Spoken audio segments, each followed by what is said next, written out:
उसको आंख दिलवा दी। जब उसको आंख मिल गई तो दादा भगवान ने देखा है कि वो तेजी से भागा जा रहा है। तो दादा भगवान गई तो वही है जिसको मैंने आंख दिलवाई। दादा भगवान का रुक रुक रुक रुक, तो दादा भगवान को पकड़ने लगे। तो हट हट हट हट, कहा है क्यों? क्या देख लेती सुंदर लड़की जा रही हूँ, पीछे जा रहा हूँ। तो जब तक आंख नहीं थी तो भगवान का भजन कीर्तन कर रहा था। आंख मिल गई तो वो भागने गए लड़की पीछे, और दादा भगवान धक्का मारा, हटो हटो, देख रहे हो तुम्हारे चक्कर में निकल गई, दिखा ना।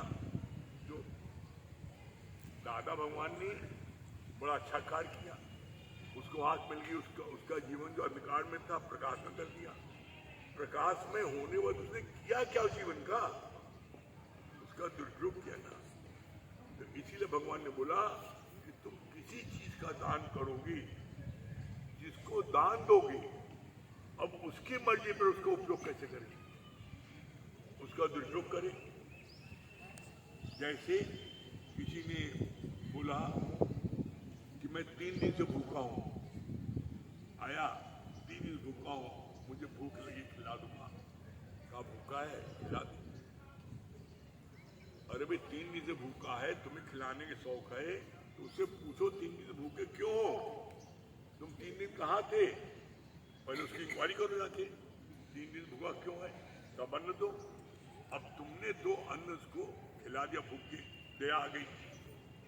अब क्या हुआ, जब अन्न खा लिया उसकी ताकत आ गई, तो वो तो भागा और जेल का मुलजिम था, जिसने जेल भिजवाया था उसको गया जाके गोली मार दी, मर गया। अभी तक तो मर रहा था, भूख के मारे भाग रहा था, छिप रहा था, तुमने खाना खिला दिया, उसको ताकत आ गई, उसने गोली मार दी। दोष किसको लगेगा? जिसने अन्न खिलाया उसको दोष लगेगा। इसीलिए बोला कोई ऐसा सत्कर्म नहीं है इस दुनिया में जिससे बदकर्म न हो जाता, लेकिन ये ज्ञान का दान आप दोगे, इससे बदकर्म नहीं। क्यों? क्योंकि गुरु ज्ञान देने पर जिसको ज्ञान प्राप्त होता है उसका विवेक जागृत हो जाता है, और जब विवेक जागृत हो जाता है तो उसको पता लगता है स्वयं को ये कौन सा काम गलत है, कौन सा काम सही है। अब वो जो भी काम करेगा जिम्मेदारी उसकी होगी, आप जिम्मेदारी ली। क्यों? क्योंकि आपने ज्ञान देने का मतलब क्या है, बिना ज्ञान के हर कोई धोखा खाए और निश्चित पीछे। और ज्ञान का मतलब क्या है, आपने ज्ञान दे दिया तो अब उसकी टोटल जिम्मेदारी है। अगर वो कोई गलत कर्म करता है तो ज्ञान देने वाले को कोई दोष नहीं आएगा, उसी को दोष आएगा। इसीलिए उसके लिए लाइन आती है क्या, बिन भोगे छूटे नहीं कर्म गति बन।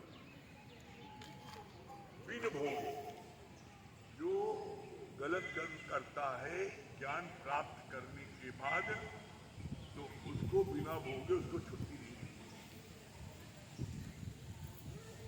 अभी किसी ने एक दिन प्रश्न किया था कुछ ही दिन पहले कि मेरा पति का शरीर शांत हो गया, इस जमाने में मेरे मन में कभी कभी ये आता है, कभी कभी मेरे मन में आता है कि भगवान ने मेरे साथ अन्याय किया। अरे इम्पार्शियल जस्टिस, परमात्मा के घर में न्याय न्याय अन्याय नहीं है। तुम्हें नहीं पता है कि तुमने 84 लाख योनियों में तुमने कौन से जो है कर्म करके तुम या भोग रही हो, कौन सा वो। बोला जैसे एक डायरेक्टर पिक्चर बनाता है, किसी का बिछोड़ा, किसी का मिलन, किसी का कत्ल, किसी को जीवन दान मिलता है, पिक्चर बन के तैयार हो गई। अब वही डायरेक्टर पिक्चर देखता है, पिक्चर देख करके सभी पात्रों ने अपना अच्छा अच्छा कार्य किया है, देख के बड़ा खुश होता है, पिक्चर बहुत बढ़िया बनी। इसी तरीके से आप जब अपने को डायरेक्टर समझोगे मैं डायरेक्टर हूँ और जो पिक्चर मेरे जीवन की बनी है मैंने बनाई है, मैं इसमें रोल कर रहा हूँ, मैं डायरेक्टर को मैं रोल भी कर रहा हूँ। तो आप अपनी पिक्चर हिट होने पर खुश होगे कि दुखी होगे? अब जब पिक्चर तुमने बना ली, अब पिक्चर बन गई, अब खूब तालियां बज रही हैं, बड़ी अच्छी पिक्चर बनी, खूब पैसा कमा रहे हो, अब उसमें कोई सीन काटोगे? पर इसी तरह यहाँ पर क्या है, इसका प्रमाण है, गुरु के एक एक शब्द का चिंतन मनन करो, सारा रहस्य खुल जाएगा। क्या रहस्य है? ईश्वर जीव बन देखन आया, ये वर्डिंग है, ईश्वर जीव बन देखन आया। इस धरती को वही ईश्वर जीव बन करके तुम्हारे रूप में धरती की मौत देने आया है। भगवान ने कहा जब मौत लेके आओ, और तुम अटक गए। कैसे? जैसे आपसे गुरु ने कहा जाओ बाजार में मेला लगा है, मेला घूम के आओ। अब तो मेला घूमने गए, जो लोगों ने गुरु की बात को समझा, ध्यान से सुना, समझा और उनके वर्डों पर ध्यान दिया, गुरु क्या बोला? जाओ मेला घूम के आओ। एक एक वर्ड पर रहस्य है। जिन्होंने रहस्य को समझ लिया वो ऐसे घूमते घामते चला आया घूम के, और जिन्होंने पूरा तो नहीं समझा तो वो साड़ी बड़ी शानदार लगी है, अटक गई, बड़ी अच्छी साड़ी है, ये बड़ा अच्छा जो है गहने का सेट है, ये बड़ा अच्छा फलानी चीज है, जो जो चीज देखी ऐसे अटक गया, ले ले ले ले ले ले। अब तुमने एक चीज दो चीज कितना लोगे? पैसा खत्म।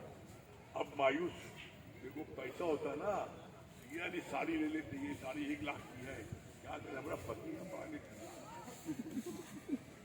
हमारे सामने वाला जो है देखो है तो बाबू है, लेकिन अपनी दीदी को लाख रुपए साड़ी पहनाता, और ये बने अफसर, पता नहीं कैसे गंवा देता है, एक को पैसे को ऊपरी कमाई।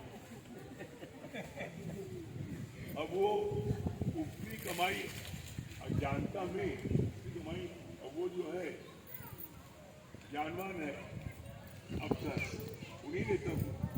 और बाबू कहता है धन धन देगा, अगले दिन देखा जाएगा। कैसे? इसका तुमने बड़ा प्यारा दृष्टांत बताया, बड़ा मजेदार। एक एक बात चिंतन नहीं करो, मन गदगद हो जाता है। क्या बोला? एक दर्जी था, उसकी आदत थी कि जितने लोग कपड़ा सिलने देते थे उन सब में कपड़ा चुरा लेता। ज्ञान सुना तो बताया तो चुराओगे, इसका जो है जितने चुराओगे जितना कपड़ा, उतना टुकड़े मुर्दे के अंदर जो है, मुर्दे में झंडी लगती है। मुर्दा जब ओल्ड एज का मरता है कोई, तो उसके मुर्दे में बांस में झंडी लगाई जाती है, तो उसकी झंडी लगेगी जितना कुछ चोरी की हो, तो अब से चोरी नहीं करेगी और चोरी करना बंद कर देगी।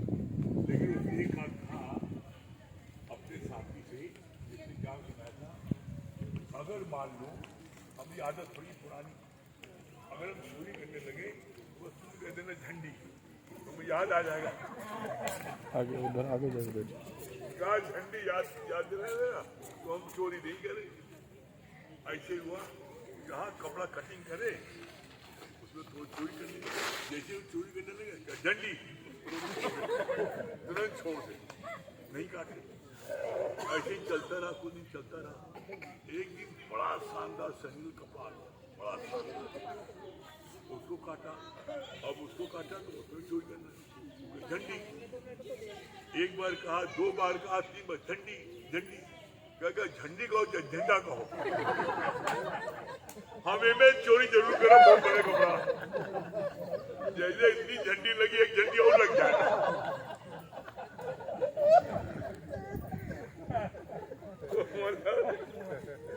मतलब कहे जहाँ दास वहाँ समझ सकते ना। जैसे जुआड़ी लोग खेलते हैं ना, कभी देखो हम तो सब कर्म कर यहाँ है। जुआड़ी लोग खेलते हैं जब मान लो कटिंग हो रही है और दांव लगा रहे हैं जेब से, और जो जितने जुआरी होते हैं वो जितनी जेब होती सब रुपए रखे होते हैं, एक जगह नहीं रखते, सब जेब में रखे रहते हैं। तो जब मान लो अगर दांव लगाया और 4 दांव अंदर चला गया तो अब उसके मन में विश्वास होता है 5वां दांव बाहर आएगा, तो जितना रुपया होता है सब लगा। क्यों पूछा कब हुआ? कहे सब तो हार गए, नाश ये वो सवा सत्यानाश, या तो जीतेंगे और या सवा सत्यानाश, पूरा पैसा लगा देता है। उसी तरीके से यहाँ पर है। तो जब ऐसा दांव में लगा देता है तो उनको हाल क्या होता है पता है? जितने होते जुआरी नशोरी बहुत होते, सिगरेट के, बीड़ी के, पान के, तो जब तक जीतते रहते हैं तब तुमको नशा नहीं चलता।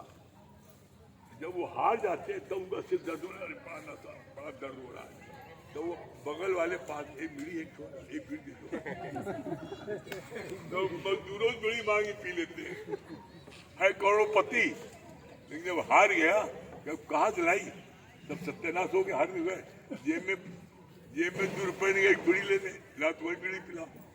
तो बोला इसी तरीके से आदमी जो है जब माया में डूबा रहता है तो उसकी बुद्धि भ्रष्ट हो जाती है। तो इसके लिए गुरु जी ने बहुत बढ़िया बात बताई। क्या बोला? कहा हम सबके जीवन में पहले क्या था? पहले जीवन था कुरुक्षेत्र क्या? जिससे देखो उसी ने फैटम फाइट, जिससे देखो सुबह से रात तक गाली गलौज, फैटम फाइट, मारपीट, धमक धगिया, कोई ऐसा नहीं थे जैसे मारपीट हो। मतलब सुबह उठने की देखा कहा है घूर रहे में जबरदस्ती लड़ रहा है। तो पहले जीवन क्या था? गुरु की शरण में आने के पहले जीवन था कुरुक्षेत्र माने क्या? जहाँ लड़ाई करते। जब गुरु की शरण आ गए, सत्संग आ गए, तो अब ये कुरुक्षेत्र क्या हो गया? धर्म क्षेत्र, जहां पर सिर्फ आनंद ही आनंद है। आप बताओ, आप सब धर्म क्षेत्र हुआ कि नहीं हुआ? ईमानदारी से बताना, हुआ कि नहीं? थोड़ी कम आवाज आ रही है। हो गया, बोलो ना, बोलो हो गया, और जो नहीं बोलेगा उसका नहीं होगा। इसलिए जोर बोलो, हो गया। अब हो जाएगा। ज्ञान ज्यादा रटो नहीं, ये बताना वो बताना, जो गुरु प्रेरणा ने बताते हैं। B normal and natural. ज्ञान का मतलब क्या है? ज्ञान मतलब है खूब प्रसन्नचित रहना। ज्ञान का मतलब है आप प्रफुल्लित रहना। ज्ञान मतलब है कि आपके मन में कोई निगेटिव विचार ना आए, ये मतलब है ज्ञान का मतलब। क्या मतलब? पता लगा कुछ रट क्या है, यहाँ है भूल गए क्या हुआ, हमने देखा है। गुरु की याद होती है, हम देखते सही बात आ रहा है, तो आप याद कर रहे हैं, भूल गए, आगे क्या बताएंगे? मालिक किसी और ने बता दिया तो वो तभी लगा। अच्छा, और मजा देखिए, बड़ा मजेदार है। जैसे पूछे बताओ क्या सुना, तो अब किसी ने बता दिया सत्यानाश हो। यही पूछा, सूचना बताएंगे, यही पॉइंट मिला तो बताएंगे। अरे भाई, जब सत्संग चलता है तो सैकड़ों पॉइंट चलते हैं। तुम एक ही पॉइंट पकड़ बैठे हो बस, एक पॉइंट पकड़ बैठे, कोई बता दी देखो, सोचकर बताएंगे लोग। गुरु भी थे ना, इन्हें पहले हमसे पूछ लेना, बता दो। हमने जादू के नहीं पूछे। बोलो अब बताओ, कितने लोग बैठे गुरु संत वाले, कैसे पूछे? तो यहाँ पर इसलिए बोलते हैं ज्ञान को इतना लाइट करते लो, इतना हल्के करते लो कि जो है बोला खिलनियाँ पाबंदियाँ भी छू गई। हंसते खेलते कूदते खाते पीते मौज मस्ती लेते हुए पिकनिक मना बनाते हुए मंदिर पहुंच जाओ। और ये होता है चुटौती बात करके। एक वकील ने बता रहे थे कि हमको रात में पढ़ना पड़ता है कि ये पॉइंट बताना। जज साहब कहीं रात को पढ़ना है, नींद आ जाती थी तो अपनी चोटी बांध देते थे, पीछे बांध देते, जैसे झुकते थे चोटी खड़ी, अपने आप चोटी खड़ी जाती थी, झटका लगता तो फिर नींद भूल जाती थी। वो वाला ज्ञान यहाँ नहीं है।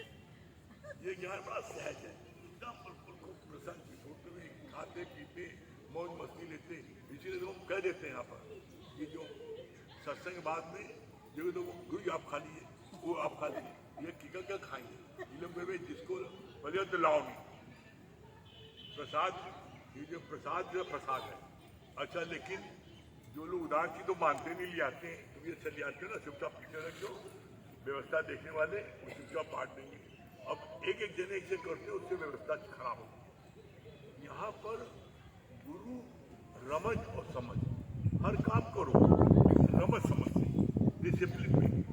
ये नहीं कि डिसिप्लिन मतलब यहाँ पर गुरु हंसाता जरूर है, लेकिन उसके साथ साथ शरीर निगाह भी रखता है कि नहीं कायदे से रहो, जरा गलत किया तो बाहर सत्संग योगी आने की। क्यों यहाँ कोई पंडागिरी नहीं ना, तुम्हारे आए थे 5 रुपए की दक्षिणा पड़ जाएगी। यहाँ दक्षिणा नहीं पड़नी है, बल्कि और 5 मिनट का और दिमाग और जोर जब रहेगा जो मेरा कान खाएगा। यहाँ पर सहज ज्ञान, और आप जब बिना स्वार्थ के ज्ञान बांटोगे, हम आपको अपने जीवन के अनुभव कह रहे हैं, आपके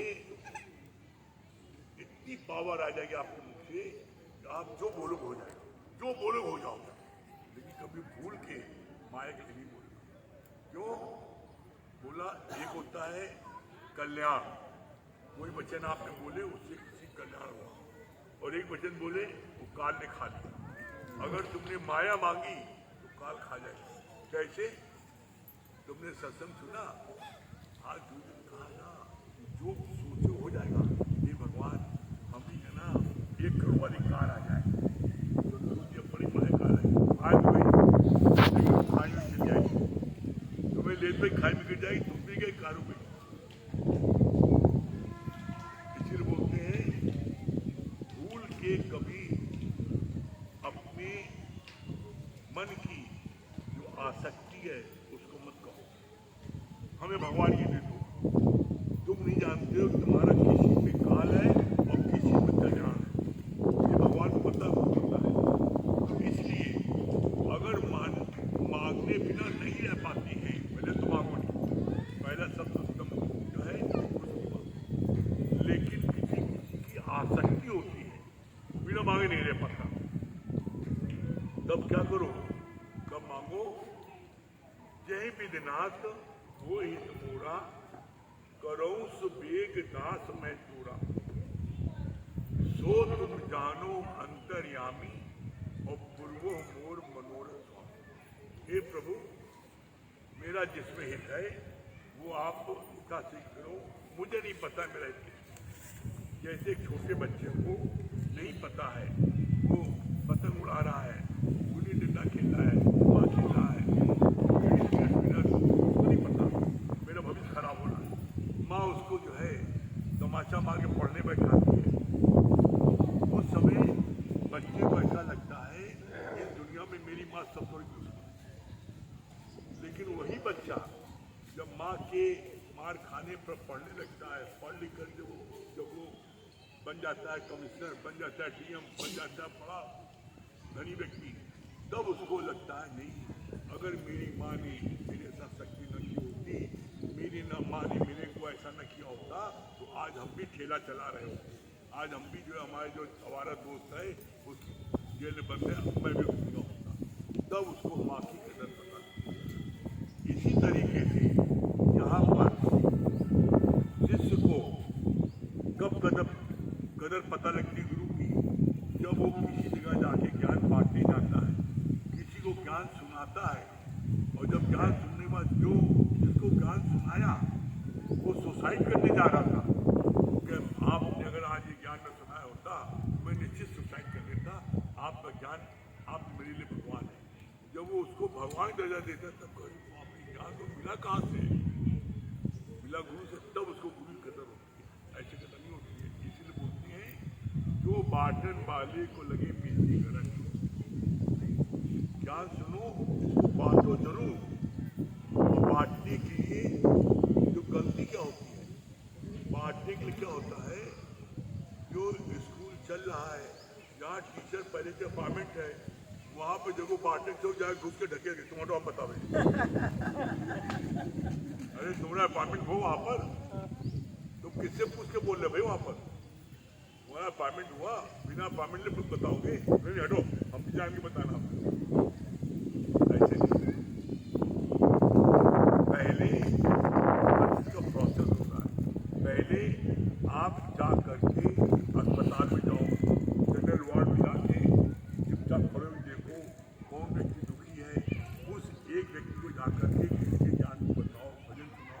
जब वहाँ बताओगे तुम्हारे अंदर में बताने में धीरे तुमको अनुभव होगा तो मैंने इसको ये चीज़ बताई थी तो इसको ये चीज़ कम असर हुई, मैंने ये चीज़ गलती की, ये बताना चाहिए।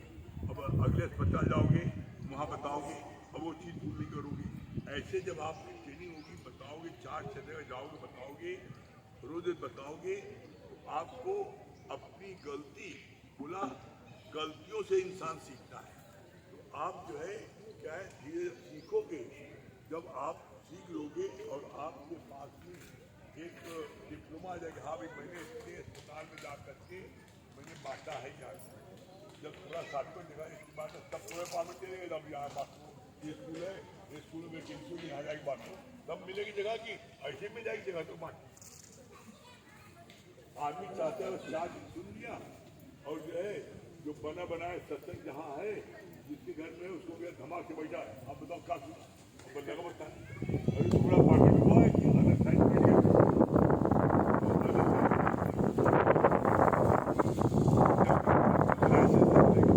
लाइसेंस कब मिलेगा? जब पूरी ट्रेनिंग जो ट्रेनिंग की बताई जाती है फिर अस्पताल जाओ, अस्पताल में जा करके बताओ। ऐसे आपको आप पहले 4-6 महीने पहले अस्पताल में जा करके नानक दुखिया सब संसार आप बांटे निकलो तो आपके पास समय नहीं रहेगा। आपको कहाँ बांटे, 2 घंटे 4 घंटे आधे घंटे आप बोले सोचो कहाँ जाए, तो आधे घंटे आप जब बांटने निकलोगे तो आपकी व्यस्तता बढ़ती जाएगी। या 12 घंटे बांटोगे कम लगेगा, इसको बता दो। जब आप इतने साल बात कर लोगे बता लोगे, आपको अनुभव जाएगा, गुरु देखेगा तो आपको अपार्टमेंट देगा और फल लेके जाओ वहाँ बांटो सामूहिक में। तो ऐसे होता है कार्य सिस्टमेटिक ढंग से। कोई व्यक्ति छत पर जाना चाहता है, उसको गुरु एक सीढ़ी कहता है, यहाँ तो एक सीढ़ी है, ऐसे एक सीढ़ी चल के ऊपर पहुँच के छत पर, और तुम जो है नीचे खड़े हो, हम भी ऊपर जाएंगे, अब उछक रहे हो, कैसे पहुँच जाओगे? एक सीढ़ी पर चढ़ो पहले। अब तुम क्या करते हो, वही जंप मारते हो, छलांग मारते हो, वहाँ टूट जाएगा, पहुँच नहीं पाओगे ऊपर। एक सीढ़ी चलना सीखो और जैसे गुरु सिखाए उसे सीखो, अपनी बुद्धि नहीं चलाओ।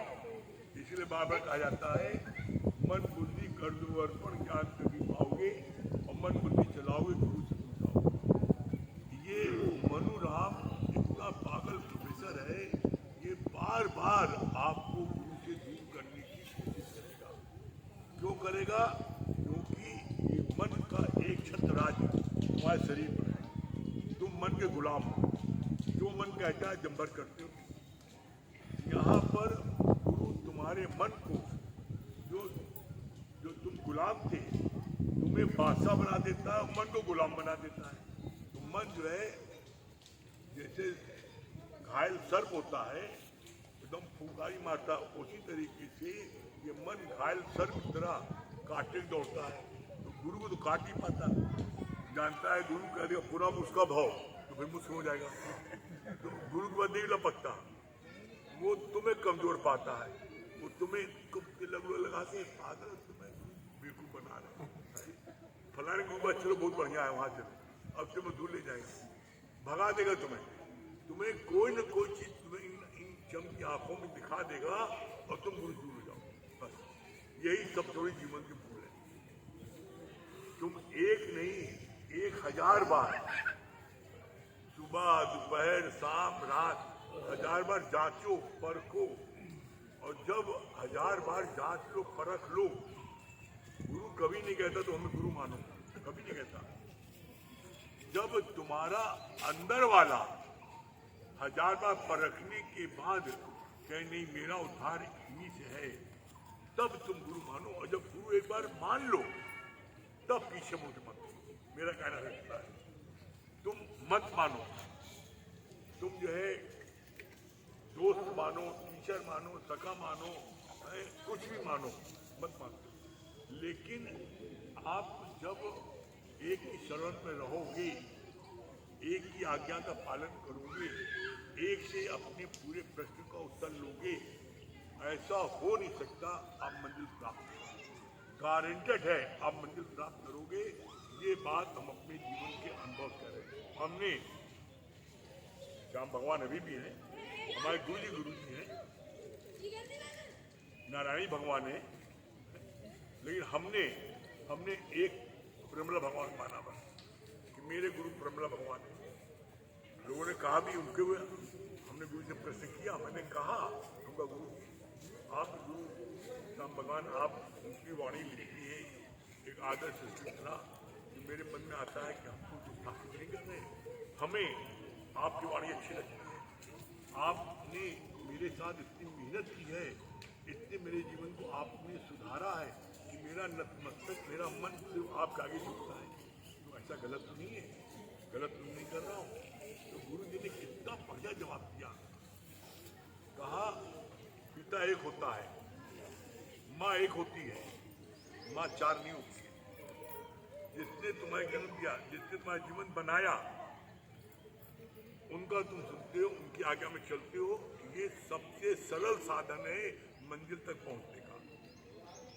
तो फिर हम गुरु जी हाँ, जो जिनको गुरु मानता है, जिनको गुरु रिस्पेक्ट देता है, जिनको गुरु वो कैसे है, वो भी आदरणीय है, वो जो है ठुकरानी नहीं है, आदरणीय है। कैसे बोला, जैसे माँ के पिताजी आते हैं, माँ की मम्मी आती हैं, माँ के जो है जेठ आते हैं, घर के बड़े बुजुर्ग आते हैं, तो तुम उनकी इज्जत करते हो, उन्हें भगाते हो,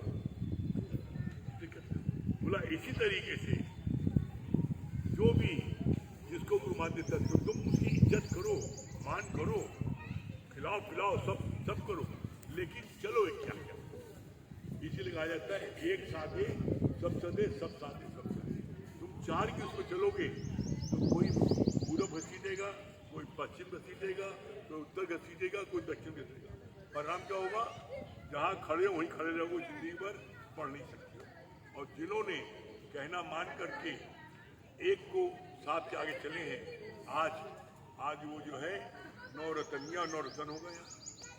वो आज इतना धारा पूरा बताने लगे हैं कि इनके जब वचन सुनते हैं तो मन गदगद हो जाता है, वाह वाह गुरु जी क्या कमाल आपका है। वो कमाल देखना चाहते हो तो सिर्फ एक कृष्ण चलना, और चलोगे निश्चित आपको मंजिल प्राप्त।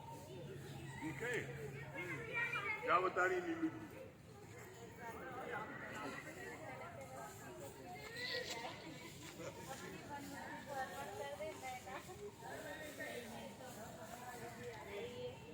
अभी कर रहे हैं, हम लोग के अंदर कोई इतना मतलब सामर्थ्य ही नहीं कि हम कुछ कर सके, और आज आपने क्या नहीं दिया, बहुत कुछ दिया है गुरुजी, शब्द कम है बोलने जाए। और क्या बता रही है वंदना जी?